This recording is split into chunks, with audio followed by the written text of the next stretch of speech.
Hello, people of the world. This is Aural Hygiene. It's a podcast. It's a podcast where we talk about caught films, experimental films. We're doing our weird one and done run of Garth Marenghi's Dark Place. This is Matt. This is Mark. Let's put this series in the ground. Except we haven't recorded 5 yet because we're in true Marenghi style where we're doing it, half-assed. And we're also in true Marenghi style going to tell you everything that we're doing. That's right. So go ahead, pronounce the title of the episode. The creeping moss from the shores of Shuggoth. That's why exactly. That's why I didn't take that on myself. Yeah, it's Lovecraft stuff. I used you. Okay, what Public happens? domain. What happens in this? Sanchez finally falls in love, and then she turns into broccoli and turns his dick into broccoli, and he gets his dick cut off, and then she dies. I wonder if they steamed it. Isn't that a thing in the UK, steamed dick or something? Spotted dick. I think that's just when you see it. Oh, right. Hey, I just spotted dick. Oh, like really? Who's over there with you? So, yeah, that could be it. Of course, this one famously just ripping off the Scotch mist from the previous week. But, you have a good effect. You use it again. That's the idea. It's a pretty different story, but they did, it's like just when you think they're not going to acknowledge it. And they do. Yeah. So I guess we should get on through. Your notes just said the opening was horny, where I was wondering if she kept her socks on, because they say what, shoes and panties.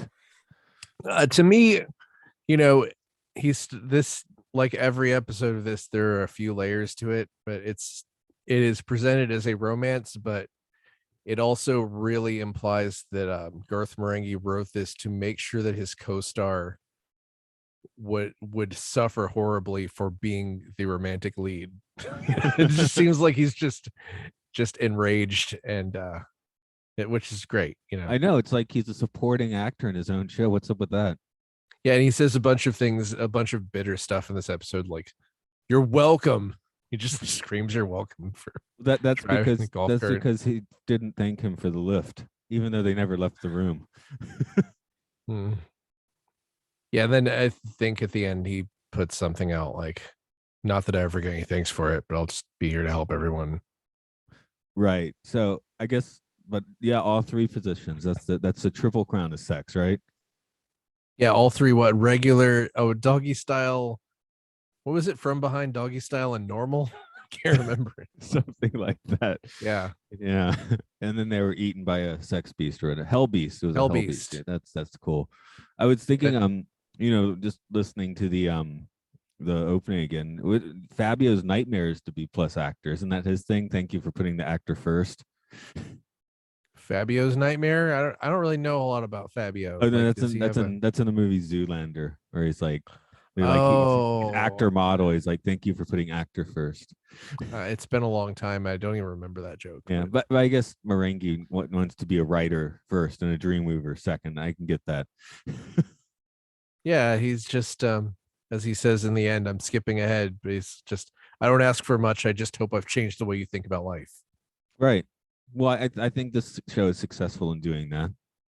Yeah, of course. so he brings up a list of tragedies, and Superman 2 is among. How do you feel about Superman 2?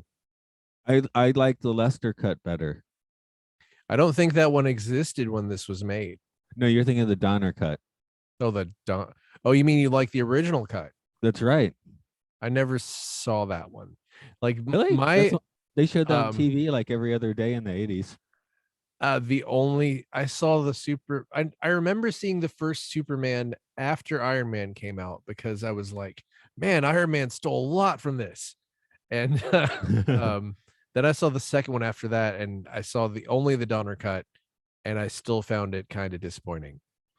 Yeah, well, the thing is, it changes some things to be like, quote unquote, better, but then other things become worse. So in the end, it doesn't really pan out, because you get, which one do we actually get Marlon Brando? And that's the Donner cut that actually has Brando. Yeah, but it doesn't make any sense. And you could argue you could argue Brando doesn't make any sense and is barely in the first movie too. I mean, really. I think it's the ordering of events like doesn't make sense in the Donner cut, like how he loses his powers, gets them back, and there's something about the order that doesn't work. It's like non-logical in the Donner cut.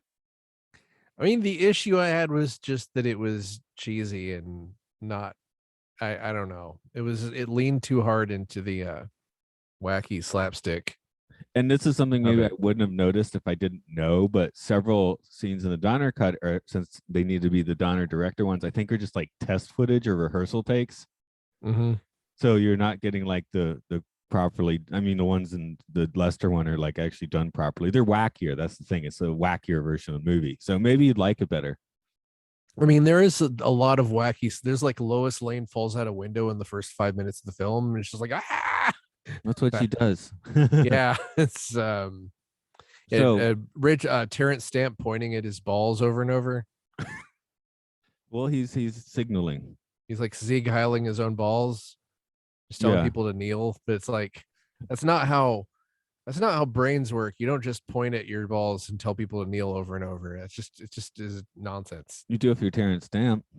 It was the scene where they all started fighting, kind of like floating around in slow motion into buildings, was pretty Yeah. fun, but it's still like not. It was not climactic. I don't want to say Okay. anticlimactic. It just was not. Well, it gets worse in Superman 3 and 4. I don't know. 4 is a spectacle at least. That's what I've heard. I haven't watched either of them. Shouldn't that be the tragedy? Except I guess this show is supposed to be about 1986, which means Superman 4 doesn't exist quite yet. Well, it's like, what's funnier, to say that Superman 4 is a tragedy or to say that Superman 2 is a tragedy? I don't know. 4. It's funnier. I think it's funnier to say 2 is a tragedy. It'd be funnier to be like, you're as disappointing as Iron Man 2, I guess. Not to go back to that, but something that's like mildly disappointing, but is not something that not a hill most people would die on. Right. I think that's funnier. Yeah. You're not going to slam it in the end, right? Okay. You're not punching down at that point. If you go beat up on like Superman 4, then you're just like, Yeah. This episode, of course, has our famous musical interlude, which I seem to have caught you off guard. Oh, what, this time? No, I remember it. Okay. I remember it. It like immediately pops into my head whenever I think of this episode. Okay, yeah. Because I mean, as soon as it was there, it's like, oh yeah, it's the episode with that. Okay, but yeah, I wasn't really. It's been a few years since I watched this one, but I mean, this was probably a good like 4 years before vaporwave was a thing, so it's just, again, so ahead of its time. yeah. Because what else? There's the Tim and Eric one that did this, was pretty much along those lines. Mm-hmm. I mean, Tim and Eric did this kind of stuff, but I still think Tim and Eric were maybe 3 years in the future at this point. Yeah. The other thing I thought of was Red Dwarf. The Cat did some song in Red Dwarf, and then that became like a major UK hit. I can't remember. I need to do a full rewatch of Red Dwarf, because there's just so much stuff in it that I don't remember most of it at this point. I've seen the first 6 or 7 series, and then I didn't see the ones that were supposed to suck. And then I saw some of the ones that are way more recent, like in the past few years, and they're pretty good. I haven't seen any of those. I probably haven't seen all the original ones, because just I think it feels now, weird. but yeah, all the new ones were on YouTube for a while, and I watched like 5 or 6 of them. I don't think they're there anymore, though. It feels strange and wrong to me to watch a BBC show that has like 100 episodes. It's like, no, it should be like 8. Right, but there's a nice big gap in the middle you can skip, I think. Yeah, where it has the cast gets all chewed up, and like there's a season that like doesn't have Rimmer, I think, and yeah. I heard about that, I think. I mean, what's the point of Red Dwarf without Rimmer? Like he unholograms and kills. I don't even know. I don't. Yeah. Again, I haven't watched. I'm sure they made something up. Right. They probably wrote a script or something, you know. So yeah. In this episode, is the broccoli like panspermia? Maybe. You know, that's because it's like a meteor with biological matter that's mutating humans. Well, you know, it's AIDS. but it's more panspermia. I mean, it's got the sperm in it, right? But yeah. I guess that was a dig at broccoli, which probably is punching down. I love broccoli, but many people don't.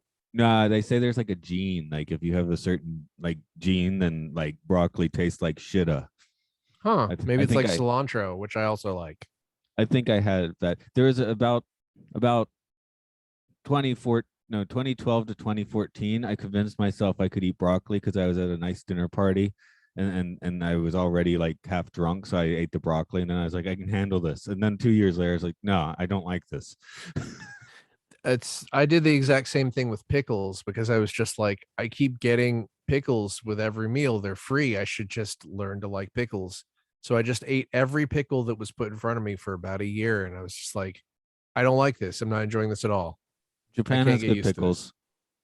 There's good I pickles in mean, Japan. what are they like? Pink? Yeah, and Yeah, white. those are probably good. I mean, It's I like love pickled kimchi. stuff. Pickled I could stuff. just I could just sit on a couch and just shove kimchi into my mouth with my hands, just eat it. But like American pickles, no thanks. So broccoli, you want to boil it, steam it? I don't care. I don't want it. I'm gonna throw it Steam. away. I'm You throwing it steam away. it with butter. You get some you put some little spices on it. No, I don't want that. Give it to me then. Okay. I buy it. I'm Okay. not making it. I'm not even gonna make it. So No, I mean it's at the restaurant. The restaurant gives it to you, and you give it to me. right. It's like a Okay. pickle. You can have my pickle if you want it. Well, that's what happens with Sanchez, right? Yeah, yeah. He gives up his pickle. Yeah. So I don't know. That's kind of a shocking turn of events, I suppose, even in a comedy. I was like, why is his voice still low in the end? I don't know if It was the last episode. He should, but they no, he said they took the whole business, right? I don't think that actually makes your voice get higher because Oh, from what I'm I'm basing this on any trans friends I have had like wildly different results and how their voice has changed. okay. I So just I thought it don't would be know. fun since it's the last episode anyway. At the end is to have Sanchez like, thanks, guys. Mm. Maybe he's punching down. I don't know. It's all. I guess it's also funny No, for him to stand around his hospital robe. Yeah, I assume resonant voice. they just thought that would be like it's been done. I think it's Yeah. like been done a lot. Hi. At least he got a dream catcher. Yeah, or a wind chime or whatever that was. What do you think about the fight scenes? This.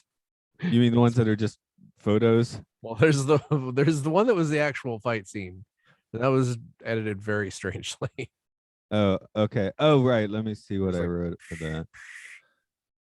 White wine is just headache fuel. That's true. Okay. Yeah. I don't know. I guess okay. Oh, I wrote I guess it's a fight. Is it Buck Fu? You know, Buck Is that a Fu. reference to when Bucky from Avenging Disco Godfather? No, that's Buck Rogers Kung Fu because Kirk gets Kirk Fu in Star Trek, so Buck has Kung Fu, which is much better named. Yeah, that's a great name. It's like you just have to slip up a little bit and it'll be much more fun. Right. Oh yeah, because they have the other fights in the hospital bar. Hospitals don't have bars. I went looking for one. I didn't even think about that. No, because I had to spend a couple weeks in the hospital a year and a half ago, right? And I was like, man, I wish that hospital had a bar. I mean, in Japan, I'm surprised you wouldn't have at least a little convenience store that sold whiskey or something. There's a convenience store, but it didn't have whiskey. Because I mean, it's probably because someone will be in the hospital and they're dying of alcohol poisoning, and they'll go get whiskey at the store. Unfortunately, yeah, that's probably why. That's a thing.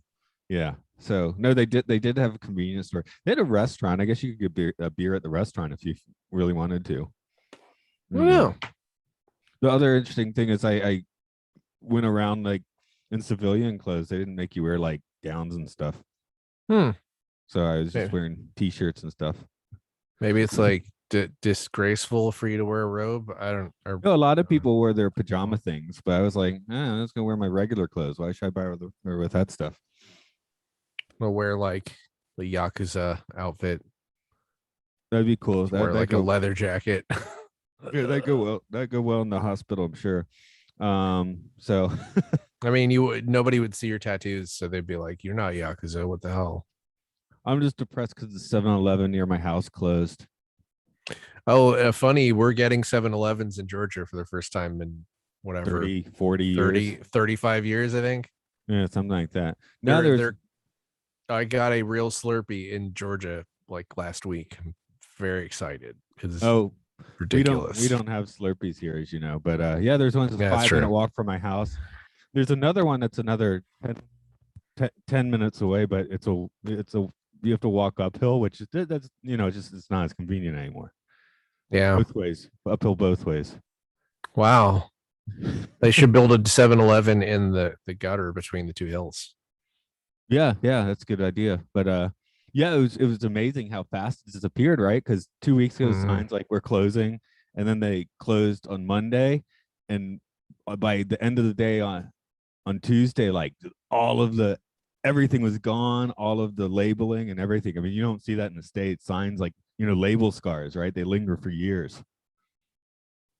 So it was already a nondescript building. It was a full-on 7-Eleven Sunday, and now it's a nondescript building. It's Thursday, and you're silent. Your mic doesn't work anymore. He's gone. Yeah. Oh, he's still gone. Mock check. There's a noise. I heard a noise, or it could be my own hearing loss. I don't know. I hear you grunting now, which Uh, is uh, creepy. There you go. uh. Okay. So whatever you said, nobody heard it. Okay, I was going to say for a story that's very much the opposite of that. Have you ever heard of the fake Burger King in Pittsburgh? Well, it looks just like a Burger King, but it's not part of the company. What happened was a Burger King lost their like license or something like that. They lost their franchise, but they just kept operating as Burger King for I think might have been like 2 months. But my friend Theo's from Pittsburgh. He told me about this and I looked it up because there's a lot of stuff on like crack.com, places like that. But they were just operating as a Burger King and people would just get all kinds of random stuff with their food and they'll just be closed and they just be smoking weed in the alley. So it was like just something operating. It was just the exact opposite, where it's like the Burger King just continued on without a Burger King, without the right to be a Burger King.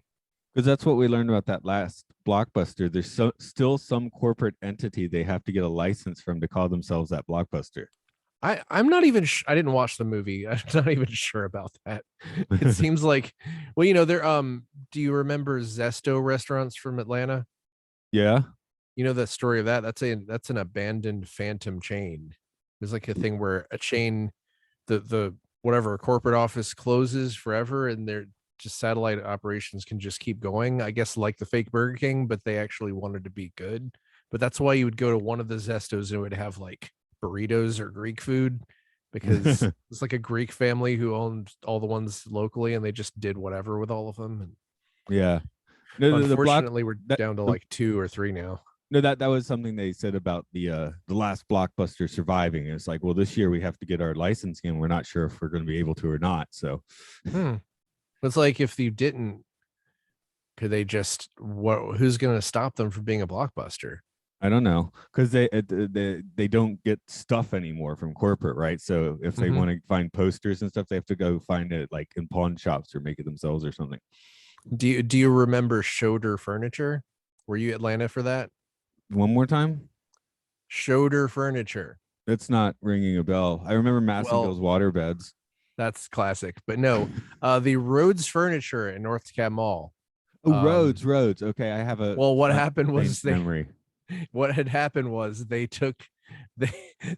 somebody else took it over and they just took the S and the R and reversed them, so it said Schroeder Furniture.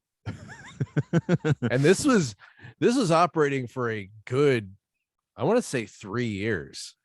Yeah, that's why I was disappointed you didn't tell me the Burger King was running for like 10 years. Nah, I wish. I think it sounded like the Burger King was like such an absolute like shit show of a criminal operation that they couldn't have kept it up for very long. Living the dream. Got to be a movie about that. Yeah, absolutely. That'd make a good weed comedy. Yeah, just call it Fake Burger King. It would be like the best movie ever. Fake burger. It's a Yeah, sequel that to sounds Good Burger. sounds more like a porno though. Hey, that's the fourth position. We found out what it is. Yeah, hiding underneath a booth at Burger King. Give him the fake burger. Oh God. That's what Sanchez has to do now. Yeah, he does. He does. He has to. Well, Rick Douglas promised you would get him a replacement. Oh, come on. He's going to forget about that shit tomorrow. Maybe that's why the show is canceled. He was just like, He already gave him a dream I'm not catcher. getting you a fake pizza. You already had enough. I can't do a British accent at all. Like you already had enough of a plot line. We're canceling all of it. He already gave him a dream catcher. I mean, come on, what more? Well, technically his girlfriend gave it to him, so he. Well, it was given when he was in the presence, and so was passed. Goods were exchanged to acknowledge the ripping penis horror.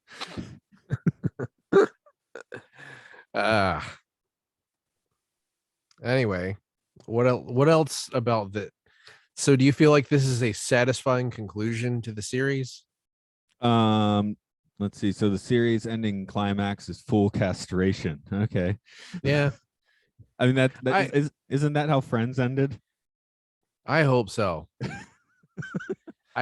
Friends is one of those things where I really thought I'd watched all of it or most of it, and I looked at the Wikipedia and it was like I'd only watched up to season 3, and then they had like 9 seasons. So yeah, I think you were around when my wife was obsessively watching Friends and had the DVDs, but yeah, I do remember that. I was like no first season because I couldn't handle their hair in the first season.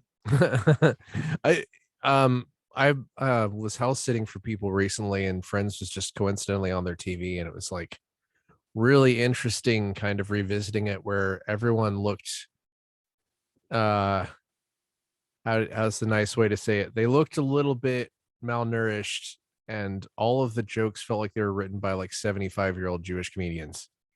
That's probably true in both cases, except for Matthew, what's his name? I can only remember his first name. Perry? It's the same as mine. Perry, yeah. Because he didn't he get like super obese or something?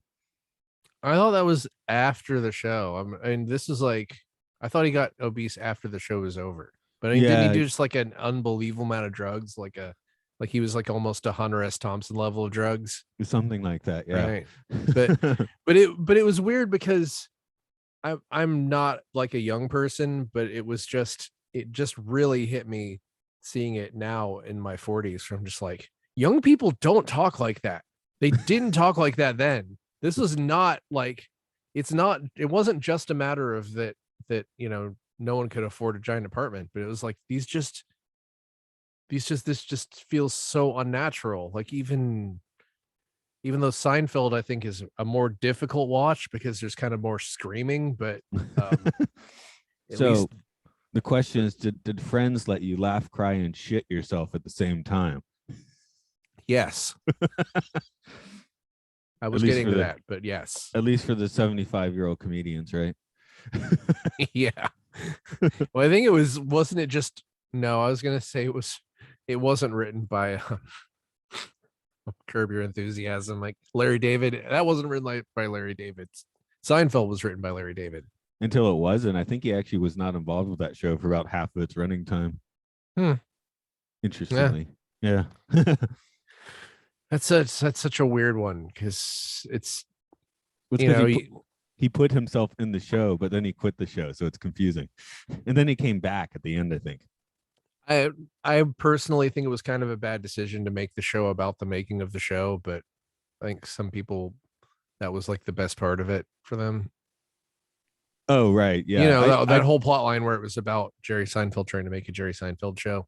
I thought that was great with the super intimidating Kramer play, but what was it, like Lance Hendrickson or something? Or someone along those lines, just super intense, creepy dude playing Kramer. Yeah. I just everything I really loved about that show were just like the little incidental things that just got like whatever, mostly George and Kramer stuff, I guess. I still think it's hysterical they threw him in a jail at the end of the series. Yeah, it's weird to me that people hate that so much. I don't think I ever really understood that. I finally figured it out. It's because the series finale is a clip show. That's why. Basically. Yeah, okay. That makes sense. Yeah. At the time it came on, I was basically like, that's fine. Good job. I didn't really like have super strong feelings about it either way. Yeah. It's like most finales are disappointing. I'd struggle to think of almost. I mean, I spent a lot of the last year watching Star Trek Deep Space Nine. I think that finale was, oh, well, it was whatever, a 6-part finale, but I was disappointed with at least some of it. It wasn't as good as a lot of the previous season. They spent an awful long time in those fire caves at the end of DS9. Yeah, because they were just doing Star Wars stuff. Yeah, it was like, you know what, like these wormhole aliens need is to have like some Sith aliens, and I've already said this on this podcast at least twice, but yeah, they were just trying to do Star Wars stuff because the prequels had just come out and everybody was like, Star Wars. Actually, if you just rip out the Cisco storyline, everything pans out pretty well. Yeah, the war stuff was great. Everything except Cisco, right? You know, Odo's ending's fine. They made me like Damar. Like, wait, that's the name, right? Yeah, that's his name. Yeah. It's like I hated. I was like, that is such a nobody, boring character until they made me like him. I'm like, damn, good job. Yeah, because I think the actor like didn't want the role at first, and like, we're gonna give you a few more lines later if you stick it out. They gave him an arc. Like, I don't think Cisco even really got an arc. It was like Damar got an arc. No, he didn't answer to anything at the end. Yeah, he just was like, I'm going back to my home planet. And peace off. I'm a god now. Yeah. Yeah, goodbye, Jake. Good luck. No, he didn't say goodbye to Jake. He just left. Yeah, that especially hurt after that one episode where Jake like crossed time and space to save his life. Exactly. Yeah. So yeah. Daddy Cisco bastard. Okay. Anyway. It turns out that he was a bad dad after all. I did, sorry, this isn't the Deep Space Nine podcast, but yeah, Avery Brooks actually did. I think it's in that documentary I put out recently. Avery Brooks did go and say, "Hey, we're having an African American father like abandon his pregnant wife." Oh Jesus! Like he wasn't cool with how it ended. That's why they had the scene where he at least talks to his wife. Yeah, that was filmed after Avery Brooks complained that they just had an African American man leave his pregnant wife and son. Yeah, I didn't even think about that. Like the season finale, the series finale could have been, what is it? Lost Among the Stars. That was also a suggestion to have it end with Benny, concluding filming on DS9. Yeah, no, that would be perfect. Even that episode would have made it perfect. They could have just shoved that anywhere. They could have just carried it again. What is this, a rerun? No, it's the end of the show, people. It would be like the last episode of Quantum Leap, except for not enraging. Dr. Beckett never returned. Misspelled Dr. Beckett. 1 T. So anyway, I guess to answer your question, yes, Garth Marenghi went out on flying colors with its third best episode, maybe out of 6. This series doesn't have a lot of weak points for well, it has all the weak points, but that's the point. Yeah, it's very consistent. Yes, I still think the first episode is the best, but that's just how you have to do things. Police Squad, same deal. Police Squad's first episode is so much better than any of the other ones. Yeah, so you're saying the first one's the best for this? Yeah, that's how I feel. What's your favorite? I think my favorite would be the Scotch Mist, which is one of the reasons I'm holding out to do that one properly. You gonna get a Scottish guest? No, I'm hoping to just wrangle in Scott and have him like ramble in Scottish Gaelic because he's been studying it. Oh, cool. Yeah, do that. I just gotta nail time down, but that's well, right. We can do inside baseball talk because this is still a Patreon show for the time being. So you go outside and play outside baseball, people. Yeah. But yeah, you're already listening at the moment. If you're listening, you're on the Patreon, so thank you. I guess eventually this won't be on the Patreon, and then you'll be like, what are you talking And about? But then you're welcome. that's Podcastio Podcastius, where you can get these occasional early releases. Maybe if we have enough people hanging out, we'll have like just permanently exclusive stuff. But when it's just like, a dozen people, I'm kind of like, eventually when more than a dozen people hear it. So Hey, I just want to give you a little bit of advice. Don't like tell people that if more of them sign up for the Patreon. Oh wait. No, actually that's already good. they're already in the Patreon. Oh wait, Okay. No, I was gonna say don't tell them that if more people sign up, they'll get exclusive things. But then I'm like, they're already in the Patreon, so right. then they would want this.